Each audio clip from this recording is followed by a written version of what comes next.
എൻ്റെ പൊന്ന് വെച്ചോടെ ഞാൻ ഈ വണ്ടി കഴുകുന്ന പരിപാടിയൊക്കെ നിർത്തി. ഞാൻ എപ്പോൾ വണ്ടി കഴുകിയാലും അപ്പോൾ മഴ പെയ്യും. എന്ത് ഇതാണെന്ന് അറിയില്ല. ഇനിയിപ്പോൾ ആർക്കെങ്കിലും എവിടെയെങ്കിലും വെള്ളക്ഷാമോ മഴ പെയ്യാത്ത എന്തെങ്കിലും കേസ് ഉണ്ടെങ്കിൽ എന്നെ വിളിച്ചു, ഞാൻ വണ്ടി കൊണ്ട് വരാം. വണ്ടി വന്നിട്ട് അവിടെ നിന്ന് ജസ്റ്റ് ഒന്ന് വണ്ടി കഴുകിയാൽ മതി. മഴ അന്ന് അവിടെ പെയ്തിരിക്കും, അത് 100% ഉറപ്പാണ്.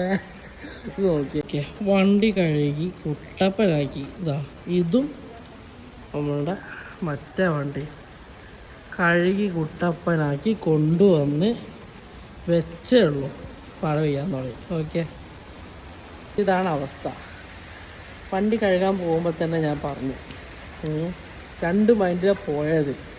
വണ്ടി കഴുകണോ വേണ്ടേ, കുറേ നേരം ആലോചിച്ചിട്ടാണ് പോയി വണ്ടി കഴുകിയത്. കഴുകി വണ്ടി പാർക്ക് ചെയ്തതാ, വീട്ടിൽ കയറിയിട്ടില്ല, മഴ പെയ്തു. അവസ്ഥ നോക്കിയേ.